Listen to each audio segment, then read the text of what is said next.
What? Hey. Yuna, what are you doing? Dancing. She's a songstress. Ah. Yeah, just like how if you have the Gunner dress sphere, you shoot everything that you see. Makes Oh. sense. So wait, do the dress spheres have a... Do they mess with your personality though? That might be something in there. That is a goddamn fact, actually, is that fashion and what you wear totally messes with your personality. Changes everything about you. You, like, wake up in the morning. Oh, well, if we're going into real life, then yeah. Right? Yeah. I was frightened. Oh. Then, while I was dancing, something happened. But seriously, if you're having a metaphysical out-of-body experience because of the clothes you're wearing, that's kind of cool. Yeah. Alright, I'm intrigued. I want to see where they go with this. Yeah, like, when I came to Seattle, I saw her wearing, like, nicer stuff, like good pants, like button-up shirts sometimes. And, like, I just feel a lot better. Mm-hmm. That's why where's a great place to go when you're feeling down? Go shopping. Get yourself something nice. That's true. If you're wearing something nice that you feel comfortable in, that could be anything, you feel secure in your identity. Yeah. You sure look like you were enjoying yourself. But if we go with the idea It that... felt like some other person's excitement just took over. If you go with the idea that someone's like body hacked Use you... the garment grid. The emotions be of cool. the person recorded in the sphere pass to the user. Oh shit! Isn't that dangerous? I can't really say. But it's Shinra just laying it down on us. I'm Yeah. just a kid. Dance, Yuna. I want to see. It'll cost you. She's kidding. Spoken like a true diva. No dance. Looks sick today. Goblins, doing goody duck. Oh snap, we're going straight Power Rangers now. I've completed my latest invention. The creature creator uses fiend trap pods invented by Shinra to capture fields all across Spira and train them as allied creatures for the Gullwings. The more fiends you capture and train, the more fascinating tales you will hear about them. Pokemon! That sounds like something I'll never use. Yeah, I didn't really do anything with that. If it's too external, I probably will avoid it, which isn't a bad thing. It's just not necessarily within the scope of this Let's Play. Yeah. But it sounds about right. The Final Fantasy games really do a lot to follow up off of trends of other RPG games. That's like Pokemon. Yeah. I know. Shinra's an Oops. Al-Bhed. He's a real whiz kid. But then again, you see, like this whole creature capturing thing several times after this. Or several Shinra's times got before. everything. So. Shinra's a smart dude. But he's just a kid. He just said that. Cool.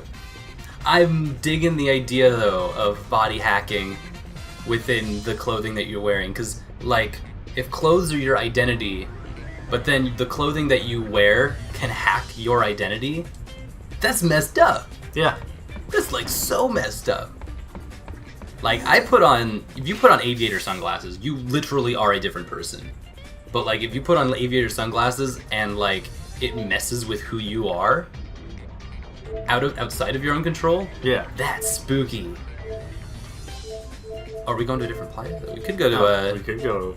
let's go explore the engine room. Okay. I don't think there's anything down there though. Okay. Except the engine. I would hope there's an engine in the engine room. I peek it. Where's the engine? It's gone. And then you like run back up. Guys! We don't have an engine. And they all like Looney Tunes fall. After holding up a sign. Okay, this is kind of cool. Just a small quirk in the controls, but yeah, there's nothing down here. When the camera moves, you continue moving in the same direction until you change what button you press. Yeah. And so I'm pressing up, and irregardless of where it's going, well, okay, when there's a dynamic camera, it doesn't do it right. it stays static, but we were in the bridge, I think, right?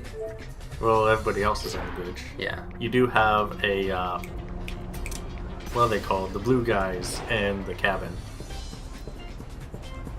Oh wow, literally on the deck of the ship, Yep. just on the hood. And it looks Yep. like a bike! This thing's so cool! It even has a hood ornament. Yeah, it does! Eagle! Oh, this has got so much flair, I love it. That must have been that must have been an expensive paint job. Like, I'm thinking about how much it costs to paint a car. How much does it cost? Like, a lot. To Well, paint it with, like, this much decoration and stuff. But then, hey, the place inside glows blue, so... Yeah. Pain, give me the This deets. is Pain. And you know, I Yuna looked at did her as a save the sphere entire hunter, world like and 2 years also as a ago. friend. I'm pretty sure she has a free Still check don't everywhere. know her very well. She's not exactly the talkative type. I heard she joined the Gullwings shortly before I did. Riku doesn't know much about her either. What now? Nothing. Just exposition, no big deal. Yeah. Pain, this happens on the Gullwing. You'll get used to it, promise you. Exposition dump like every day. Still analyzing. Greedy. Buddy and brother are old friends. Buddy says he was aboard Sid's airship with us 2 years ago. When I told him I didn't remember, he seemed disappointed. Wait, who did she say? Brother? Or... Brother, both of them. Oh, okay. Buddy and brother. But I love that he's driving it like it's a, Yuna. like a motorcycle. like a motorcycle. Yeah. Gotten better. Like a giant holy. He really has improved quite a bit. He told me that he practiced. It has so just so that many he could talk with me more. unnecessary additions to it. Brother and the Albed race speak their own unique language. Yuna has managed to pick up a little Albed during her travels with the Gullwings, but she still has a ways to go. Go digging for Albed primers in the Bikanel Desert. Expose yourself to the language as much as possible, and you'll be proficient in no time. Because, you know, she forgot everything when, since 2 years ago. When you were collecting all Oh, of and so these are the primers. letters. Yeah, So that's letter 27. yeah. No, 17. Yes, 17. Numbers. Let's go. Party. Party. I like the cut of this guy's jib. He's fun. Festivalist.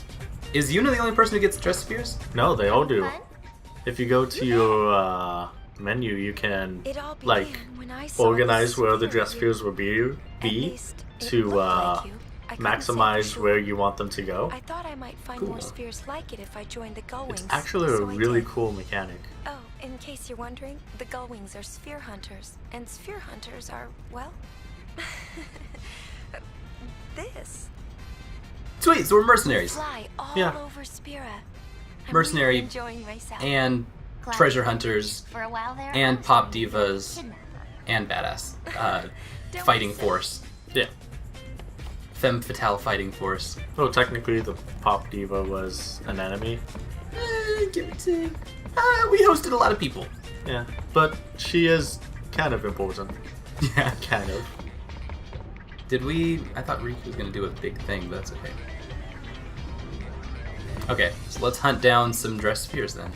Alright, I think you need to actually have to go through the tutorial for The creature creator? Yeah, Oh, if I remember correctly.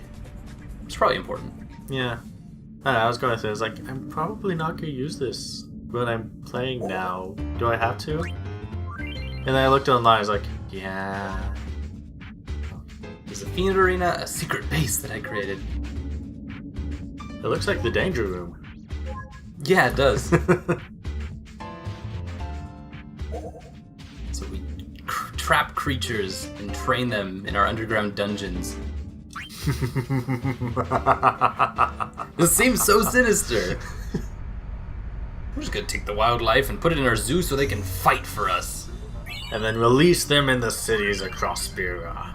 Like, this is a new level of Pokemon running into the underground, like, animal fighting rings. Yeah. Except now it's getting so weird. You guys, if you keep copying Pokemon, eventually you'll just accidentally make a dogfighting game and it'll be horrible. 4 types of trap pods, small, medium, and large. Based on what you want to catch. SP lets you target a specific species, including humanoids. Oh no! Oh yeah, you can capture humans for this. You can get up to 8 trap pods and won't be supplied more than 8. Let's try it out by capturing brother who just went to Luca. Oh. Set traps! Yay! Luca attracts fiends from all over, but trap pod SPs often don't do the job.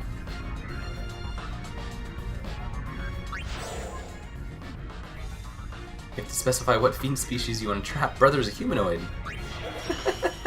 You can round up fiends. Trapped using R1. Guys, this is ridiculous. This whole game is ridiculous. I've come to find out that... So, brother... I love it. You go, brother. Every like direct sequel to Final Fantasy game that Square Enix does, they just have it be completely ridiculous. And why the hell shouldn't they? Yeah, I mean, like, they have a good title that. Yeah, they have a good title that was pretty successful, so they can just practice or just test out new things, go outside of the boundaries of what people know, and usually have a bad reaction from it. Well, my friend's critique of Final Fantasy games, all the Final Fantasy games, is that you can have great graphics, a great story, or a great fighting system, but you can only pick 2. You don't get all 3, which is a constructive way of identifying like the 3 different parts of any one Final Fantasy game, but it can also limit you. Like, that can be a really limiting and a critique that kind of diminishes what's happening in a game. Yeah. If you just like completely wipe out one of those parts as inconclusive or inconsequential. And so like, if you like put it up to this game, it's like, where would you? If you literally put it up to any one game, it's kind of hard to like suss out. Okay, which one's the worst part of this? Yeah. And what are the 2 best parts? So are we gonna develop our brother now? Are we gonna develop Solon? I think so. Solon does need to get developed. So I can use creature. Okay. Select creature you want. Whoa! We have a Nashorn. A gun or Nashorn? So he like holds the gun in his teeth? Yeah, of course. He just moves his jaw back and forth to Nah, fire? they've redesigned the gun so that you can do it in pause. Of course. Okay, so we can use items that we have to advance creatures. And make them do weird stuff. Oh, it teaches them Magicide? Let's do it. Ether's all over the place. Huh. This is also a tutorial. Yes. Through the item menu. I mean, Tutorial through the item menu. yeah. Offhand. And this is, for me personally, this is better than what they do in Final Fantasy VIII, where they just fling you into all the menus and make you just drown in menus. Yeah. And you're just like, where am I going? It's heavy-handed, sure, they guide you literally through all of these menus, but they take you to the deepest part of the menus first, and you can kind of play your way out of there, which is interesting. Tutorials, man, tutorials are important. Tutorials are interesting, and they're usually pushed aside or brushed aside as being trivial, because a player is supposed to know everything about a game once they get into it. You're always supposed to have an assumed mastery of any game, which is especially true when like people criticize other Let's Players who don't have a mastery of a game when they come into it. Right. Which is kind of sad. But it's the way it goes. That's the way that our society treats gaming. Right. Is that you have to have a mastery in it. Yeah, it's all nerd stream. It's all that nerd stream.